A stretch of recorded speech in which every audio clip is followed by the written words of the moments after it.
All right, welcome everyone to Helicon West. My name is Britt Allen and I am your MC for the evening. Our Helicon West mission statement, first and foremost, we are a live reading series that brings published local writers and distant writers to read alongside community members in an open, uncensored forum. In order to promote the voice of every community member and democratic ideals, we honor all levels of skill, ability, and craft. In addition to featuring published authors to give the literary arts more exposure in Cache Valley and the surrounding areas, we invite and celebrate aspiring writers from every walk of life to find and share their voices with us. We are committed to the causes of inclusion, accessibility, and representation in our writing communities. Helicon West operates on the territory of the northwestern band of the Shoshone Nation, whose people have been living, working, and residing on this land from time immemorial. We acknowledge that these lands carry the stories of these nations and their struggles for survival and identity. We recognize elders past and present as peoples who have cared for and continue to care for the land. In offering this land acknowledgement, we affirm Indigenous self-governance history, experiences, and resiliency of the Native people who are still here today. I would like to thank our sponsors, the Logan Library, Sugar House Review, the Utah Humanities, our founder and matron saint, Star Colebrook, and the USU English Department, especially Russ Beck and Jennifer Seiner, for bringing Eric Fries to us tonight, and also the Cache Valley Center for the Arts for our beautiful home. Well, temporary home. Our beautiful rental. This Helicon's a millennial, just like the rest of us. Anyway, if you would like to read during the open mic portion of the event tonight, please find the sign-up sheet right up here near the coffee. And if you would like to drink the coffee, please do. It is super free and delicious. We just ask that you do so on the hardwood because they just cleaned the carpet. Look at you, Flora. Okay, after our featured readers, we will get as far down the open mic list as time permits. Each reader will have 7 minutes. All of our Helicon West events are recorded and then later uploaded to YouTube. I will be behind the camera right over here in the corner. If you do not wish to be recorded but would like to read during the open mic, sweet. Just give me one of these and I will press pause.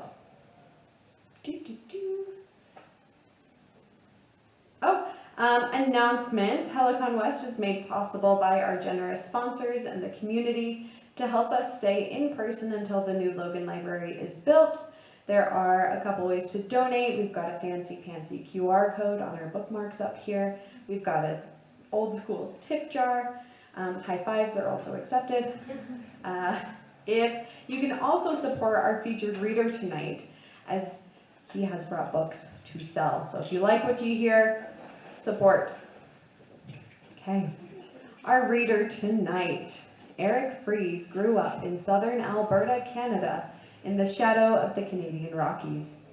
He studied creative writing and African American literature in the US, getting a PhD at Ohio University, and eventually teaching at Wabash College in Indiana, where he is a tenured professor. He writes both fiction and creative nonfiction and teaches in other genres such as screenwriting and writing for video games. He has published fiction and essays in periodicals including the Southern Review, Harvard Review, and Boston Review. He is the author of Dominant Traits, Hemingway on a Bike, Invisible Men, and French Dive. He lives in Indiana as well as in France. Please help me welcome Eric Fries.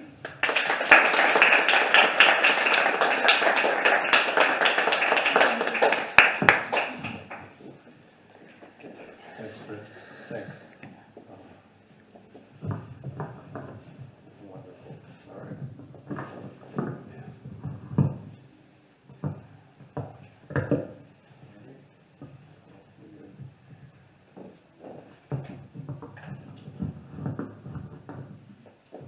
Cool. How's that? Yeah. All right. Thanks, Britt, and thanks Jennifer for supporting me in my work as well.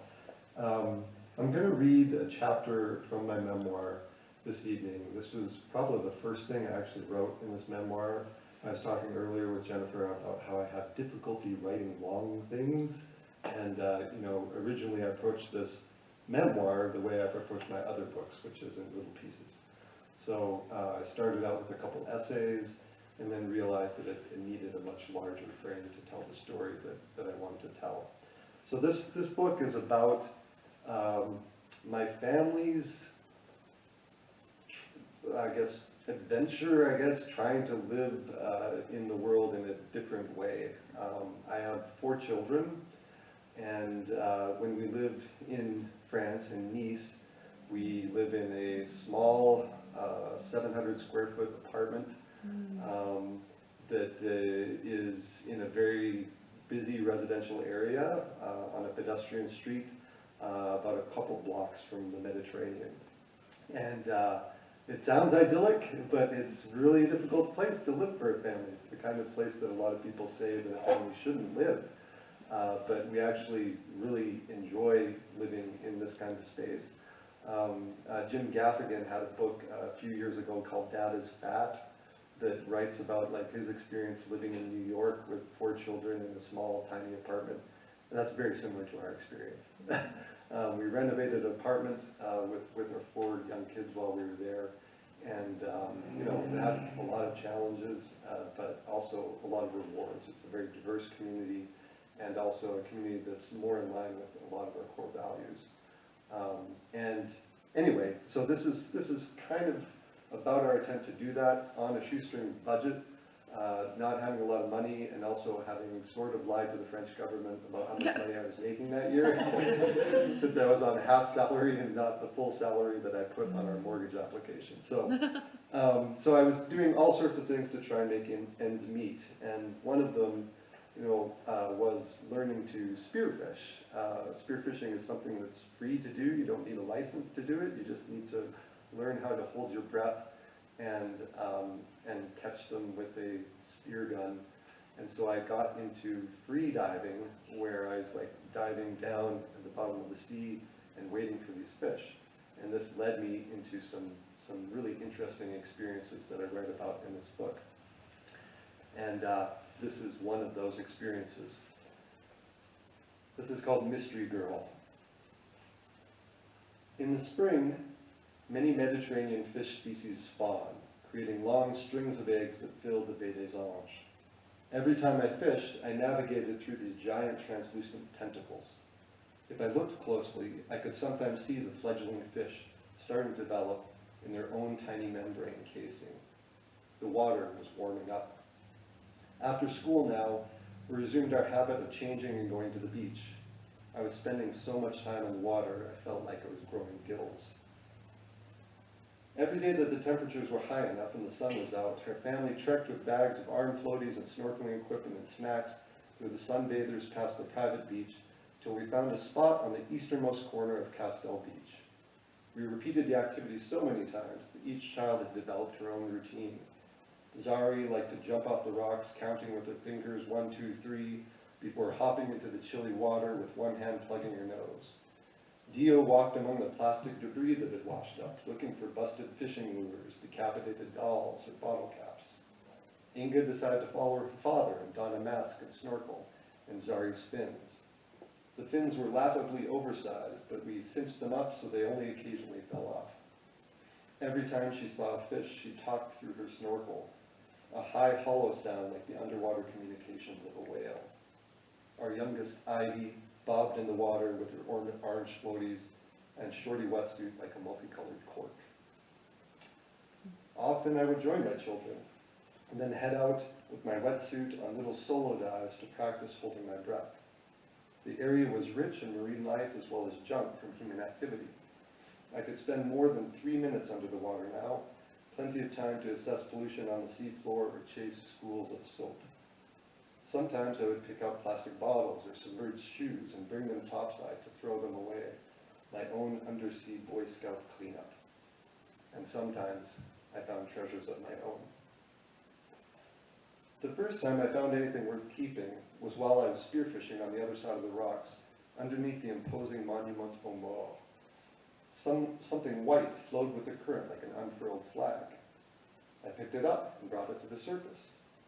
It was an OJC Nice handball t-shirt with logos from local sponsors and the coat of arms of several cities. We'd been Nice and the Ville d'Isola, the town where we'd been skiing just a couple months previous. I took it home and laundered it and now wore it on occasion to give me some local clout.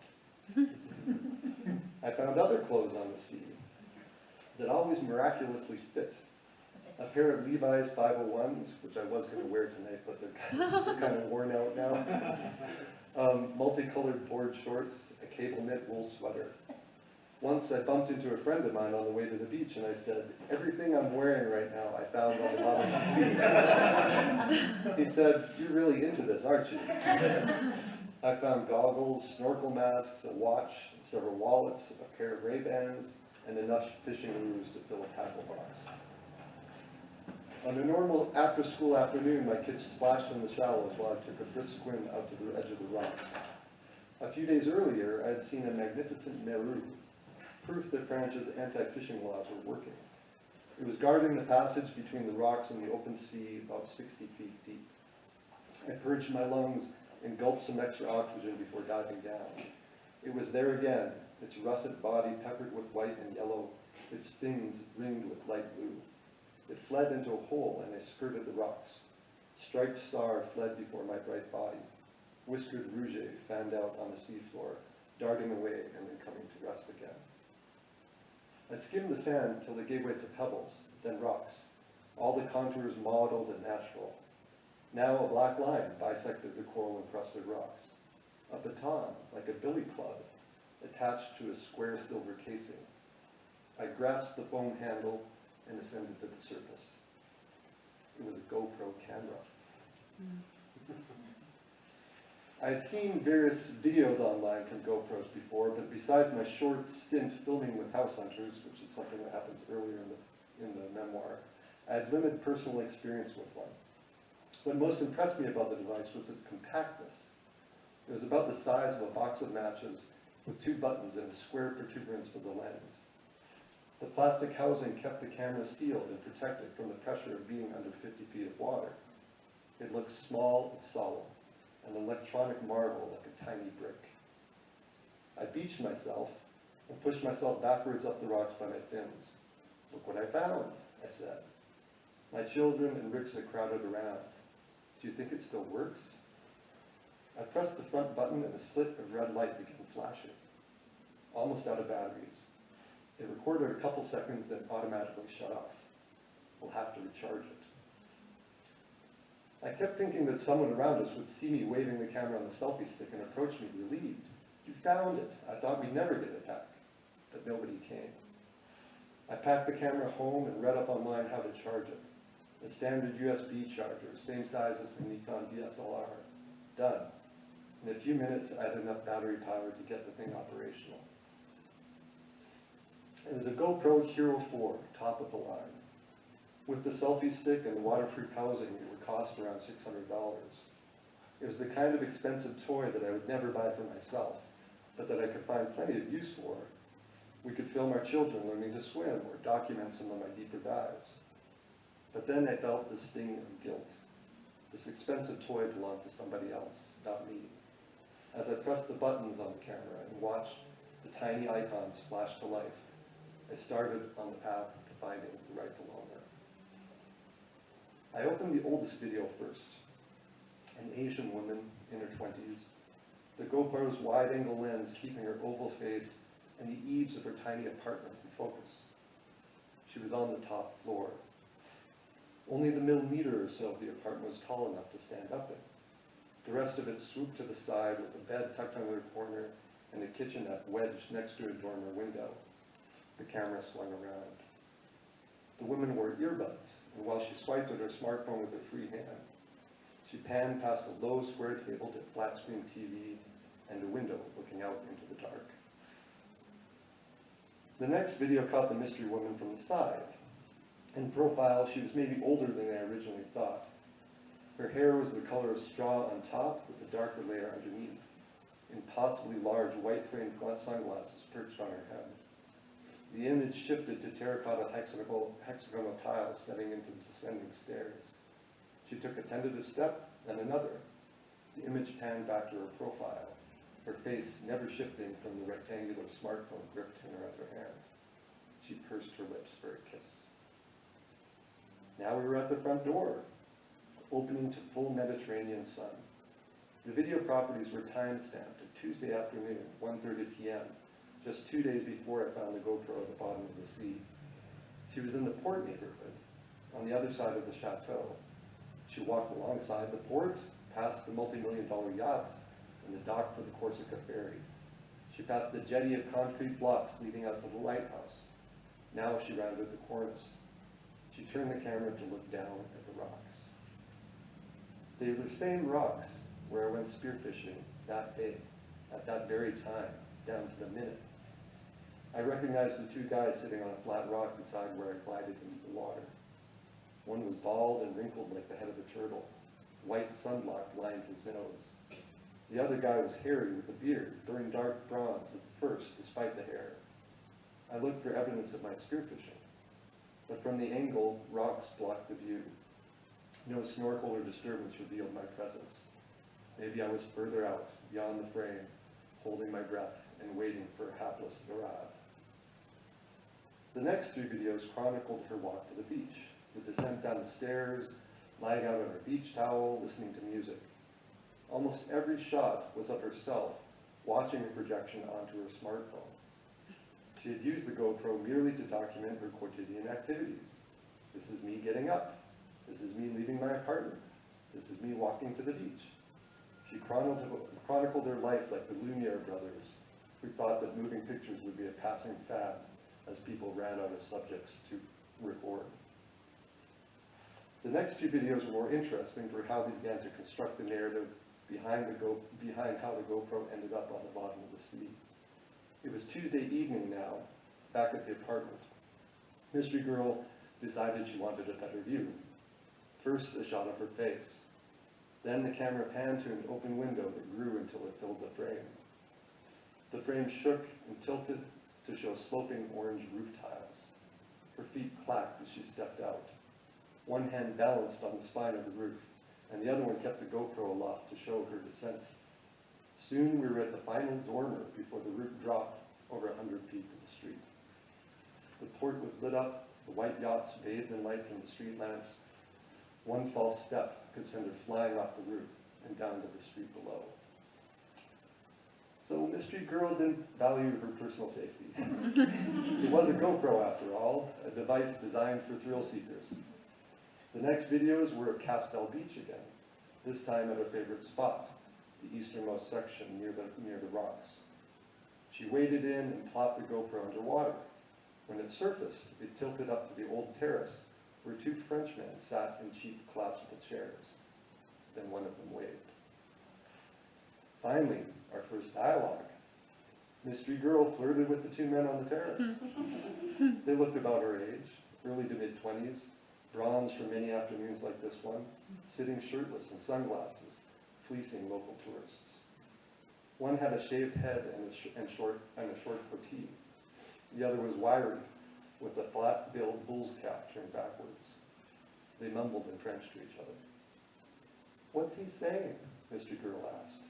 Her voice was playful, inflected with Australian diphthongs. Shaved head sighed. "Says you'd have a nice ass." "Ah, merci." The next videos set up the GoPro's demise. Here was the girl swimming on a rubber raft. Here were the boys jumping off the rocks. Here was the girl trying to film the guys swimming. The frame was shaky while the girl swam, and then it stopped, evened out, became one fluid shot of deep water. A green walk emerged from the blue, filled the frame. The camera bumped on the rock, flipped around, and landed with the lens facing up. And then came the most beautiful shot of Mystery Girl's videos, a long static shot of a faraway sun filtered through about 50 feet of water. 2-inch long black castanyoles fitted in front of the frame, probably drawn to the GoPro's shiny casing, the blinking red recording light. It was calm, serene, like an aquarium screensaver. After about 15 minutes of footage, the camera shut off. I watched these last videos over and over again, looking for clues that might help me locate Mystery Girl. Part of me felt that I was reconstructing the crime. The guys were hitting on her. They came there regularly, probably lured her in like so many other unsuspecting young women on solo vacations. When they were swimming, it was hard to discern exactly what was happening. Most of the video showed the underside of a plastic dinghy that they used for flotation, and then the occasional shot of either Mystery Girl or the bald guys thrashing limbs. The girl said, "I'm only here 3 days." And the guy said, "We are happy, niece. You stay with us. You are so much happy." At one point, the guy wrapped his arm around her waist. Were they fooling around? The halter top she was wearing was gone. Maybe she was fighting him off. Finding the girl became more urgent. I canvassed the hive of the internet, Facebook, close family and friends. I didn't reveal my concerns about what may have happened to Mystery Girl, except to Rixa, who told me that I was overreacting. "They're just swimming," she said. "She's half naked." Lots of women take their tops off in France. Don't you think it's weird that nobody dives down to get the GoPro? You'd think they'd try and help her if she dropped it. It was probably too deep. Most people can't dive down that deep. But something about the video didn't sit well with me. Friends started posting suggestions on Facebook for how to contact her. If she downloaded any video, you could find a digital signature. Maybe Google face recognition? My brother Kent told me about a guy in New York who had his phone stolen, and then someone started uploading content to his iCloud. He tracked the phone to China to a guy that bought the phone from an online vendor. They entered into a correspondence. They arranged to meet. Meanwhile, a story of their contact went viral, and when he came over to China, people recognized him on the plane. A crowd showed up at the airport. He got a bouquet of flowers and television and millions of followers on Twitter. Maybe that could be you, Ken said. No, my story was more sinister. There could be confidentiality issues, identities to be protected. I could be witness to a crime. I almost expected someone to show up on my doorstep demanding the footage. They'd been waiting for somebody to retrieve the GoPro on a selfie stick from the bottom of the sea, watching it with spot from noon to night, and now they'd tracked me to my home. You don't know what you have, they'd say. My friend Damien, who runs a vacation rental business, suggested trying to find the apartment online. I knew the approximate address. I told him that the woman looked Chinese but sounded like she was from Australia. Try Airbnb, he said. It's really popular with Anglophones. I checked using the map view to see if any rentals showed up. The apartment was quite distinct, with its dormers and sloping roofline. Easy to recognize if I had a few photos. A couple clicks, and I found it. A one-bedroom rooftop studio in the Port neighborhood. I clicked on the apartment and a list of recent renters showed up. Each left glowing commentary. Perfect location. Charlie was so accommodating. Make sure you pack light as there are a lot of stairs. The most recent one had a dime-sized icon of a blonde Chinese woman. The site listed her first name as Chen from Shanghai. The room was amazing, she said. Nice view and super clean, love it. Huh. Mystery Girl was no longer a mystery. I phoned the owner, Charlie, and explained about the GoPro. He was confused at first. Was I a friend of Chen's? How did I come by it again? Eventually I understood, but he was stupefied by how easily I found the apartment and was able to track her down. "You're very nice to be doing this," he said. She had already returned to Shanghai, but he would email her with my contact information and let her know what I had found. What a coincidence she was from Shanghai, my brother Kent told me. The day before I found the GoPro, we'd been talking about China, a country that he studies extensively as a political science professor. The college where I teach has a summer program in Shanghai, and a colleague of mine had recently posted enviable photos of the food and culture. A Buddhist temple with peaked roof, basted meat kebabs, space-age looking skyscrapers, and a multinational pickup ultimate frisbee team. But Kent was dismissive. Westerners love Shanghai, but it drives me crazy. So materialistic, very consumer-driven.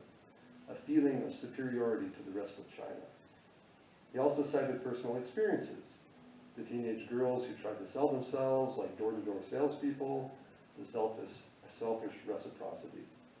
In Kent's mind, it was a city with too much new money, full of people who cared only about Prada, smartphones, and sports cars.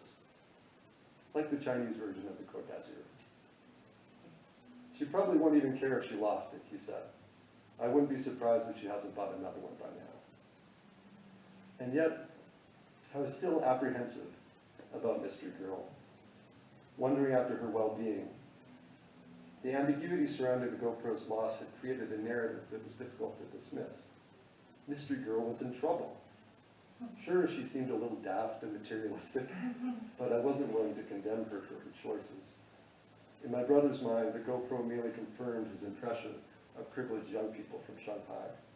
Go ahead and keep it, he told me. Don't give it a second thought. I still half expected an email from Mystery Girl. I'd watched her videos when no one had, sat in front of my computer and thought about who she was. I wanted to understand her, to show her. Here was someone different, a father with 4 kids who dove among the rocks to clean up trash from the bottom of the sea. I was trying to return something, not just the GoPro, but her belief in men who only wanted the best from her. But no email came. After a few days, friends asked, whatever happened to Mystery Girl? You ever hear from her? When I told them no, they speculated about why. Maybe the Airbnb guy never emailed her. I followed up and he said that he had. Maybe she was traveling again? Possible. She might not know where I should send it. Or maybe something did happen in the footage that I found. Something that she would prefer to forget. Rixa has since made a compilation of the videos, constructed to show Mystery Girl's 3-day trip to the Côte d'Azur and the GoPro's eventual demise. My daughter Zari narrates the movie. They swam in the clear blue sea, they splashed and played and then swam some more until, dun dun dun, Mystery Girl dropped her camera, fell to the seafloor, bounced off a rock, and landed up facing the sun. I've given up on Mystery Girl. Her comments on Airbnb have diffused the power of my narrative. She wasn't assaulted, didn't experience humiliation or aggression. She's alive and well, giving 5 stars to her experience. Best location ever. The story becomes an oddity, a joke. At the end of the video compilation, my daughter says, the fish swam by, minding their own business, until one day, my papa dove down and found the camera. The last image in the compilation is my own. The first of many since then, after I hauled the GoPro to the shore with the batteries running out. I sit on the beach with the sun at my back, casting a shadow. I hold the GoPro triumphant with discovery, like my children searching the rocks for a severed doll's head, a watch strap, half of a gauzy net. My shadow arms raise. Clear water laps at my flipper's feet. I've tried to learn about Mystery Girl, have wasted countless hours reaching across our time zones, across the digital landscape, to break down the barriers of our difference. I want to ask her, are you okay?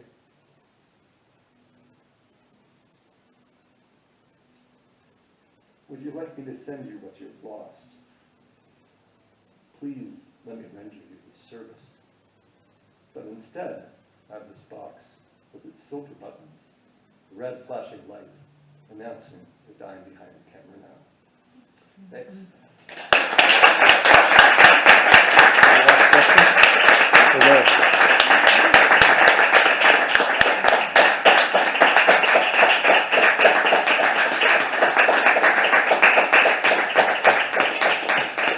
That was fabulous, Eric. Thank you. Wow. Yeah, again, he brought that book to sell tonight, so be sure to visit him after everything. I'm just a little shell shocked. I was like, wait, it's over. Thank you again so much for reading for us. Thank you. Yes. We will now transition over to the open mic portion of this evening. Is there anyone who came in late that wants to sign up? Remind me your name. Timothy. Do you have a last name, Timothy? Yes. Fair enough. Okay. Our first three readers this evening will be Erin Tim, Elaine Wilcox, and Tara Hawkins. Welcome, Erin.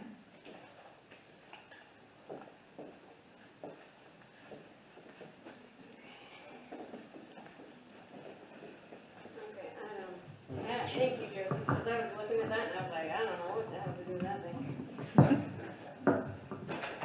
Joseph, our sound man for the evening, everybody. That's awesome. I think that ought to work. Okay, hi everybody, I'm Erin. I'm sort of breaking the rules because I'm reading something that isn't mine, but I do what I want.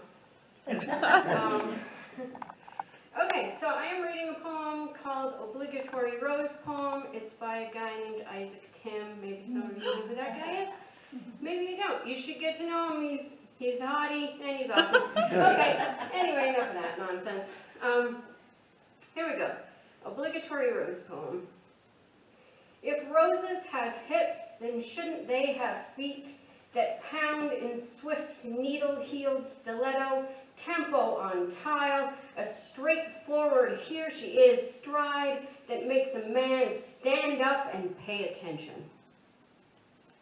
An echo that demands eyes all the way up the stem to a figure well fit into a tailored red coat.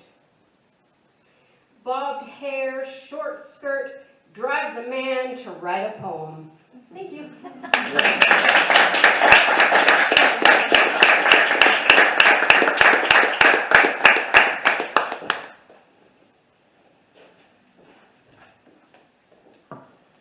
Good evening. So this is part of a memoir that I've just started, and I also want to let you know that I am brand new to this writing experience. Including this. Mr. Burke and his doctor. One calm, coppery fall day, my dad took me and my sister fishing with one of his patients on Lake Independence near Lake Superior, where Henry Ford built the mill that made wooden spokes for his Model Ts. As a slight 10-year-old, I protested, "I don't know how to fish." "Don't worry," my dad responded, "Mr. Burke will teach you. But I'll be cold." Since moving to Upper Michigan in 1957, I was perpetually cold. "Dress warm," he reminded me. Instead of goodbye, my parents always said dress warm whenever I left the house. As the autumn sun glistened on the lake, I donned galoshes, a wool beanie, and a heavy parka, and the four of us settled into the small fishing boat with two wooden benches. Not only am I dressed to survive the cold, I thought, I'm bound for the bottom of the lake if we happen to capsize. After carefully threading the slippery, sparkling minnow bait, as our rugged guide taught us, I sat waiting, head down. Our fishing guide's name triggered my imagination while the pure air illuminated the scene. My dad told us the locals nicknamed him Killer Burke. His dark gray shirt, frayed wool jacket, and even his weathered hand, greased with motor oil and grooved from hard labor, made him seem part of the environment. He knew wind, rivers, lakes, nature, and men as mortal animals. I told myself, he knows things I will never have the privilege of knowing. Not disturbing the boat became my first objective. The second, not disturbing Killer. I spent the first immobilized hour internally debating on how to address him.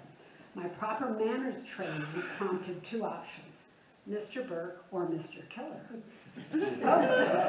Both sounded too formal. For calling him Mr., he might slap me with his one remaining hand for being uppity.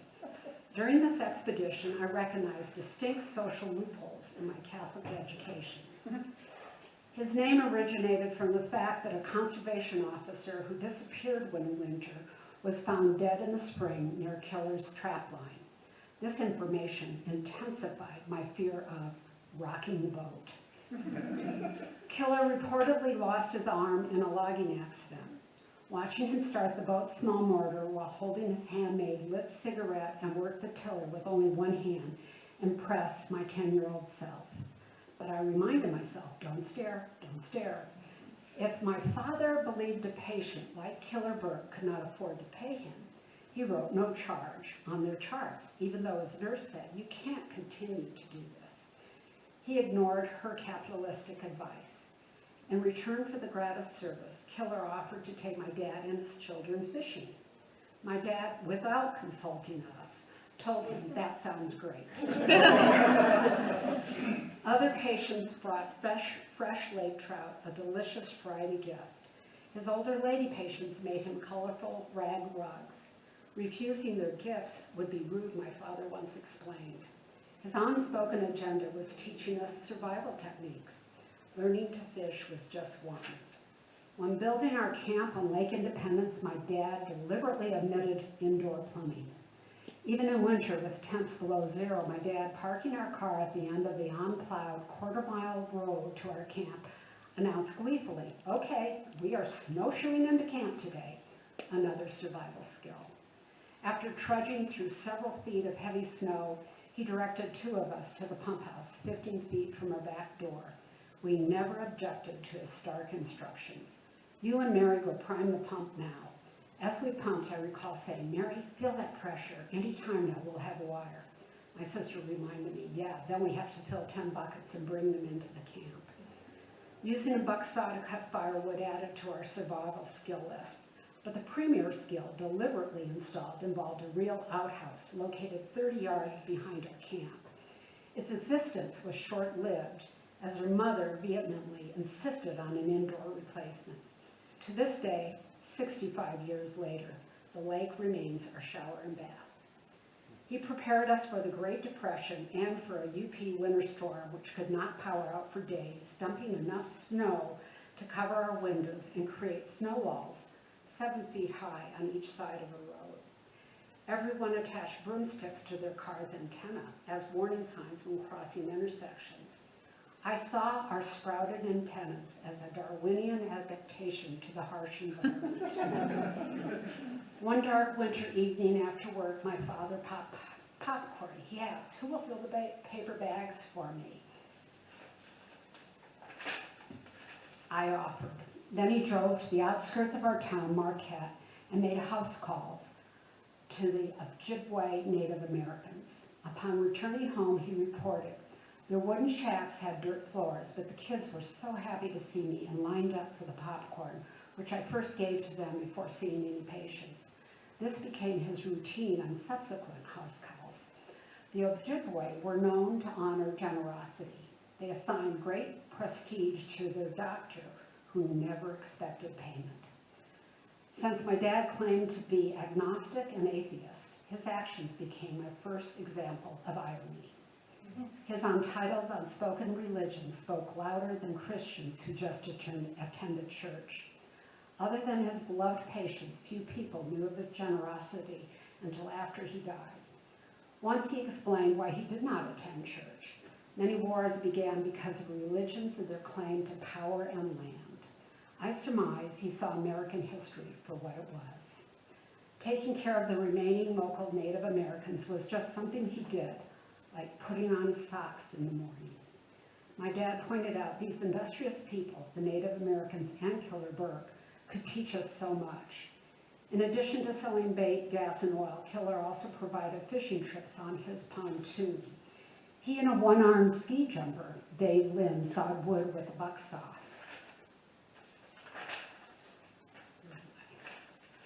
My father saw Mr. Burke as his patient from 1957 on. When Killer was older and hospitalized, his brother, allegedly affiliated with mafia in Chicago, came to visit. In the hospital, his brother pulled my father aside and said, if he dies, you die. After my own brother later reported this to me, I asked him, what did Dad say? My brother speculated. He never told me, but I suspect he was smart enough not to say anything. Despite not catching fish on my first expedition, I learned much more, including how to interact with all types of people. Yet another survival skill our father taught us, the most important one. When he died, he left us this invaluable skill in a closet full of beautiful handmade rag rugs. Thank you.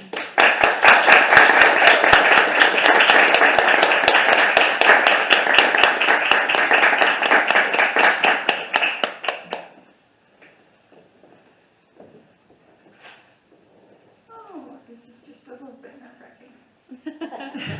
So this is my new book under my pen name, Martha Nada.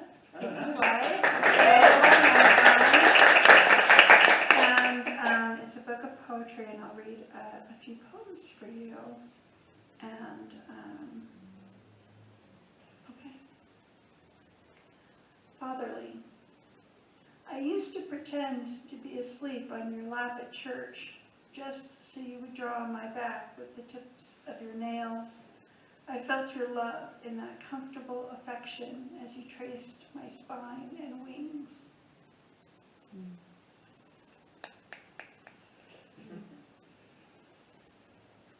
Butterfly garden. A long lifetime ago, my father built a butterfly garden at the side of the house. It had a shallow pond with goldfish and moss and pretty flowers for the butterflies to eat. I would tiptoe out to the edge of the tiny pond in my nightgown and stand perfectly still. The light breeze would fill my gown as if it were a balloon, and the butterflies would cling to the soft flannel and float with the fabric in the summer air. The cool, gentle moss caressed my feet, and I was one with all things. The butterflies flew away from there, and I did not linger. The garden is gone. The house is gone. All these ephemeral things, but faded slivers of memory.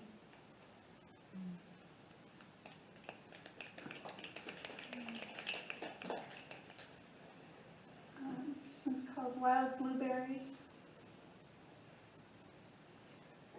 I remember going out to the abandoned airfield to pick blueberries in the wild bushes that overtook the concrete. My mother gave Gabe and I buckets to fill.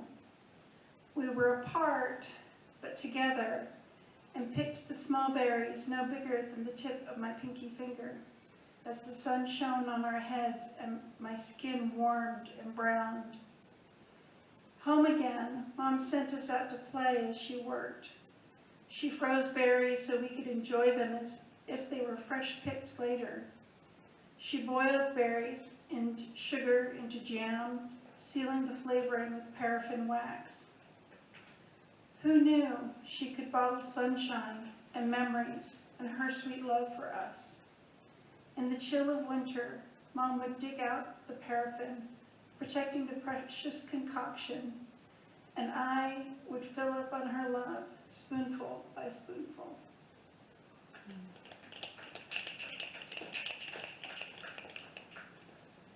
And I think, just for today, this will be the last one I read. It's called Wildflower. It has been too long since I have seen wildflowers. I remember a visit to Tony Grove Lake with my little grandmother. She wanted to wade in the icy water. The pebbles hurt her feet, and I had to carry her out and set her in his chair and find her shoes. As a girl, Grandma had hair as red as poppies, eyes as blue as the brightest sky after rain. As a woman, her chestnut locks tucked into a cap, she climbed mountains and prayed in orchards. Her hair was white, wispy as a cloud pushed by wind when her day's work done.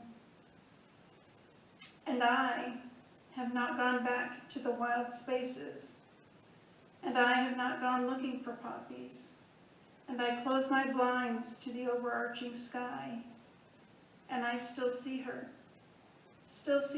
clearly in my mind's eye.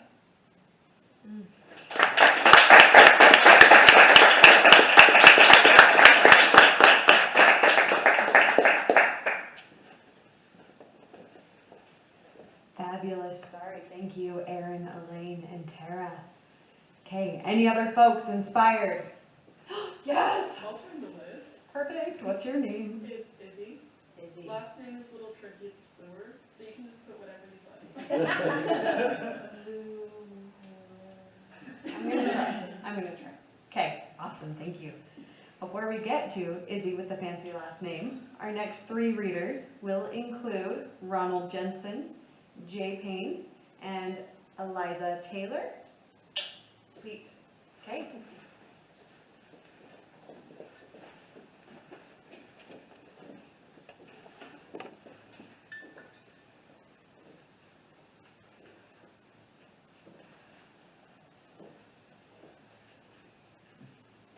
Hi, Hi, Ron.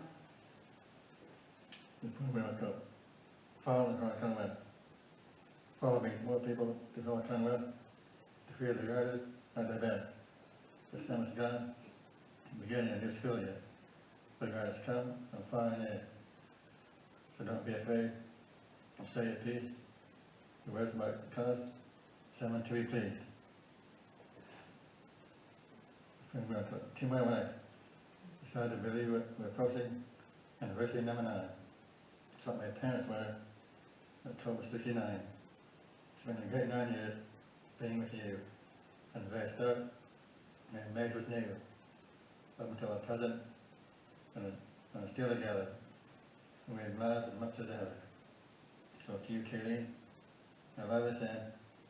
As we begin our year number 10.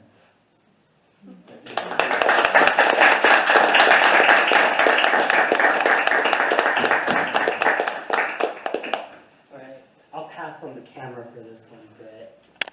Hi, I'm also new here, so it's been fun, but I'm very excited. Thanks. My name is Eliza, and I will be reading a poem that I wrote like 2 days ago at 1 a.m. in the morning. It's called 10 Reasons Why I Know You Could Never Love Me. 10 reasons why I know you could never love me. 1. Your silence sounds like my father's feigned ignorance on the day he told me I was too loud. It echoes in my head with the march of my boots on the salt-stained streets outside my house. I wonder still now, if you could speak, would your words lay blades like his did? Or is the quiet the worst of the pain? 2. I see the way you whisper of the world I never saw, as if you would trade every tilted smile for a chance to forget you know me. We were both wishing for a time the other was not a part of, wanting in the obstruction of each other's presence for the chance to dream of this moment. I wish I could say I was okay with the fact that 3, I will never be anything to you. My life folds on the altar of those that do not love me, and your name lies etched in its cornerstone. I am but a place to fill space, and I have known this role for centuries, so why does it hurt so much coming from your empty voice? You are the last man on earth, and I am your shadow, a reminder of your loneliness, a reminder of my disposability. 4. I don't even know what your favorite color is. I want to say it's green, like the forest we both know better than ourselves, but knowing us, we will never see the same trees. Or perhaps red, like the starving black hole of my father's Mustang, or the shirt I wore every week in an attempt for you to notice me, but instead you will simply say you don't have one. 5. 2 feet has never felt so distant. I don't think I've ever been so disjointed that in the moment we were supposed to be the closest. Fallen leaves on the ground set scene for a perfect autumn night, yet I am all sighs and silence, as we pretend to not have noticed the earth shift beneath our feet, pulling us farther away from the hands that no longer reach out. 6. I am tired of reaching out for the endless expanse of space and expecting it to reach back. 7. I am tired of cursing the sound of my voice every time I think.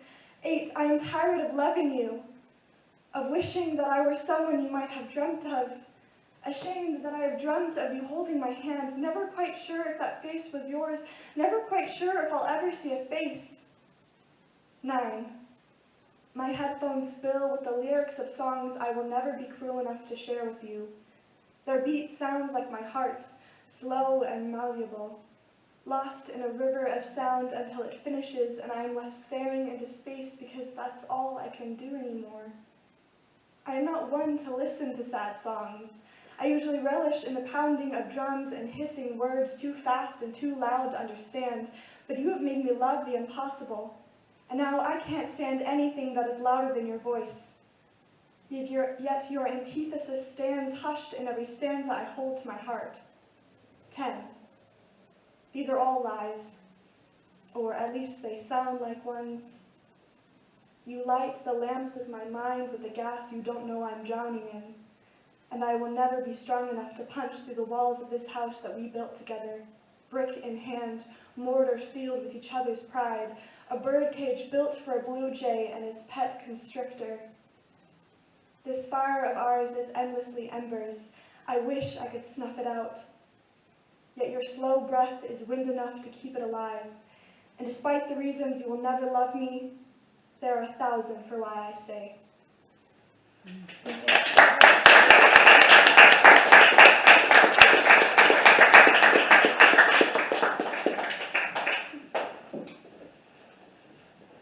Thank you.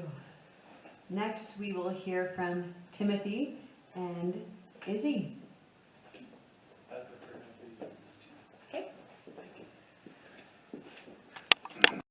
Hello, I'm Izzy, and I wrote a poem today because I was talking with my best friend on the phone yesterday, and we realized, why have we been feeling kind of shitty lately?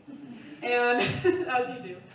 And we realized, oh, we've been kind of slipping into this day-to-day monotony of just kind of going through mindlessly without really thinking about what you're doing and why. So, here's a little poem about that. We dance between prayers to an absent God and ask ourselves if we're okay. Are we okay? Spin and jump and stay in time to keep from stopping and thinking. We keep our chests wound together with duct tape and trick ourselves out of breathing, then wonder why we enter the night with flushed cheeks and a trembling through our being. Is this what we were meant for? Running romanticized into one-step, two-step careening on a cliffside with no water to be seen, only darkness. Absence, abstinence, what even is abstinence? What else can we do to close the distance between the silence and the yearning? I'm standing outside of the madness, wondering how long it will take before time takes me.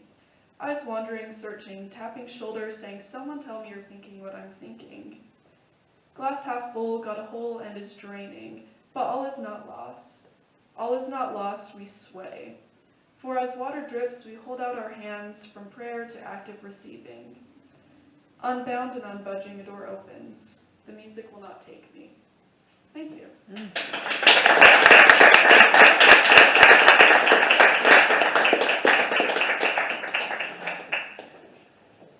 Last call for open mic. Yes, what's your name? My name's Hannah. Hannah. Come on up. I'm so excited, no one ever takes me up on that. While we're waiting for Hannah to walk up here, let's give one more round of applause for Eric.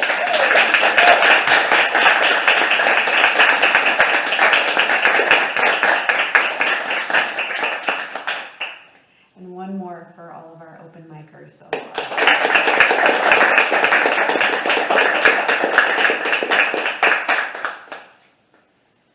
Actually, I lied. It's not Loading. That's okay, Hannah, because we will be here in 2 weeks from today on October 27th. I have one more to do. Yes. More Yep. stories. 2 weeks from today. We'll be back here on October 27th. So pre-download it, bring it with you then. Yeah. Our featured reader next time is Alyssa Quinn. Alyssa graduated from USU in 2016, earning her Bachelor of Arts in English and being named the Outstanding Creative Writing Student of the Year, the Chass Valedictorian, the Chass Scholar of the Year, and the recipient of the Joyce Kincaid Outstanding Thesis Award. She's a really cool deal. I really like her. She went on to earn an MFA in creative writing at Western Washington University, where she also worked as an editor at the Bellingham Review. She is currently a fifth-year doctoral candidate at the University of Utah, where she has taught composition and creative writing, worked as an editor with the journal Quarterly West and the Small Press, FC2, and been a recipient of the Burton Scholarship, the Stephenson Cannon Scholarship, and the Snow Fellowship. Her prose chapbook, Dante's Cartography, was published in 2019 by the Cupboard Pamphlet, and her debut novel, Habilis, which is what she will be bringing us, came out earlier this year with Dzanc Books. Her short work has been published in Ninth Letter, Passages North, Cream City Review, The Rupture, Wigleaf, Mid-American Review, Brevity, and elsewhere. 2 weeks from today, we'll be right here, October 27th, 7 p.m. Thank you all for coming tonight.